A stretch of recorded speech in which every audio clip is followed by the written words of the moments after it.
Hey y'all, how you doing? Another very humid day here in East Tennessee. Uh, Back out here in the garage again. Out here working on my favorite 360. Well, my only 360. So, okay. Anyway, um, just wanted to go over a little few details here. For those of you who don't know, this is the Mopar LA 360 small block.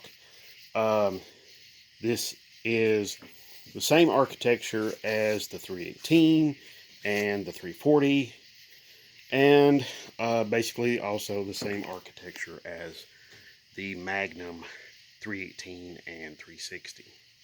Okay, 5.2 and 5.9 liter. Okay, so now let's get something out of the way. Okay, and this is something that's been kind of bugging me for years about the whole liter and cubic inch displacement and all of that. Okay, and I may start something here. I don't know, I may not. First of all, let me thank you all that have signed up recently and you've subscribed to my channel. I really do appreciate that. I cannot thank you enough for that. I've got 29 subscribers. I think a month or two ago I was getting excited about 21. So, hey, I'll take any growth I can get. You know what I mean? Well, any growth on the channel, that is. Okay, so, anyway, cubic inch and liters. All right. Now, there's a lot of confusion about all of it. Let me just put it all into context and make it really, really simple for everybody. Both ways, cubic inch and liters, and also there's cc's. It's just a way of measuring something. That's all it is. Okay? So it doesn't mean that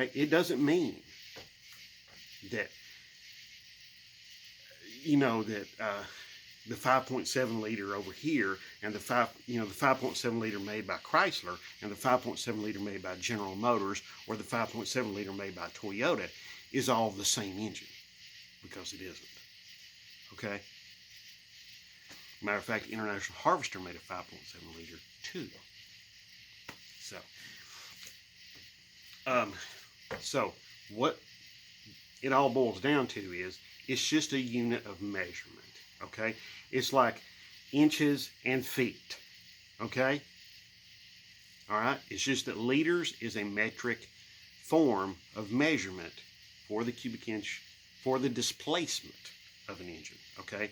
So displacement, to make it simple, is the travel of the piston in the bore from top dead center to bottom dead center. Okay? So from bottom dead center to top dead center, how much air does that cylinder displace? Okay? So we measure that in one cylinder, and then we multiply it, then it can be multiplied times 7 more. Okay? Now there's various different ways to figure out cubic inches, and then you can convert that to liters and all of that. But basically, I don't like using the liter displacement system because it's a little more vague. Okay, so it's like 3.8 liters. It doesn't mean that they're talking about just one 3.8 liter engine. No, it means maybe 2 or 3 different 3.8 liter engines. Matter of fact, General Motors at one time had 2 different, very different 3.8 liter V6 engines. 2 very different ones. And as a matter of fact, they've had quite a few. General Motors has had several 4.3 liter engines in production. Some V8, some V6. So think about that.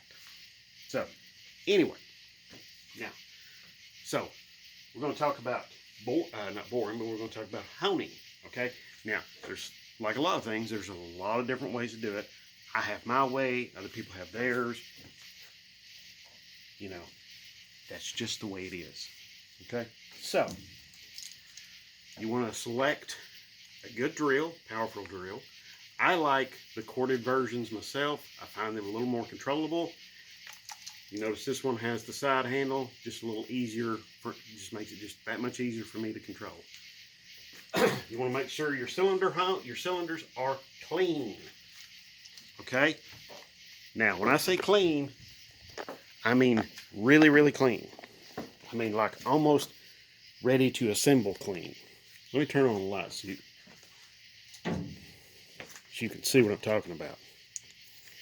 So, you see what I'm talking about right there? Okay, these two, this one and this one has been honed, but you can see this one hasn't, this one hasn't. There's a little bit of dust in there from where it's been stored, but you can also see that these cylinders are very, very clean. Okay, so almost ready to assemble, really. You wouldn't have to clean that very much. Maybe a little bit of brake clean, some clean shop towels. That thing's ready. That cylinder's ready to go. But now,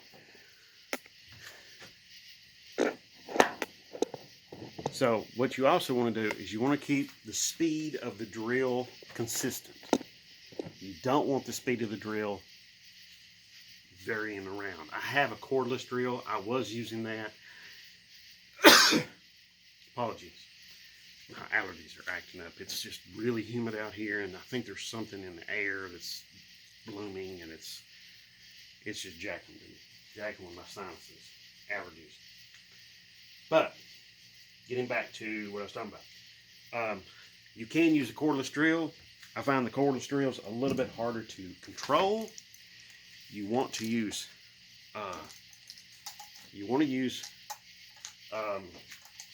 enough lubricant. You don't want to use too much. Okay.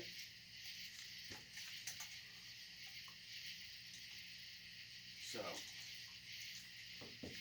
now I probably hone a little bit more than some other people, but one thing you want to also do is you want to keep your drill speed pretty consistent, and you also want to make sure that when you put the stones in the cylinder, you don't want to drag them in there. You want to hold them and then let them expand out to the cylinders. Okay? You also want to keep your drill in line with the cylinder itself. So, here we go.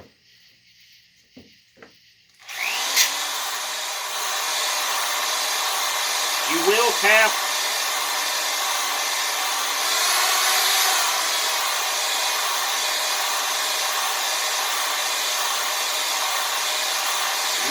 the bottom with one of the stones. Do not freak out, it's okay. Those stones are pretty forgiving. You do not have to spend a big, enormous amount of money to do this either.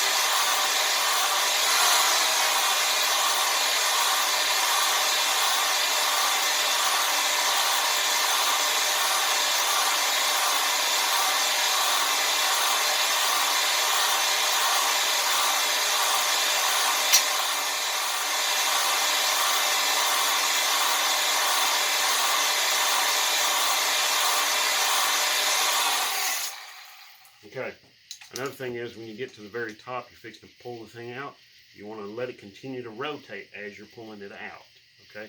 But you don't want to like sling it out of there very, very fast, because you can sling these stones off. They're just glued on there, so be careful with that. All right, now you want to inspect your cylinder. This towel's good enough for that, because I'm probably going to have to do this one twice. Just about all of them I've had to do twice, because this engine's been sitting for a long time, so it had a very light amount of surface rust in the cylinders. There was also a little bit of just where There's a little, you could still see some of the original honing marks, but you know, you want to run your fingernails in there. Of course, you want to use your fingers to feel of anything, but you want to run your fingernails in there to see if they hang on anything. Okay, then that's what you want to, you know, if there's something they're hanging on, you want to probably do it just a little bit more. Now keep in mind, this is not a replacement for like a professional machine shop hone.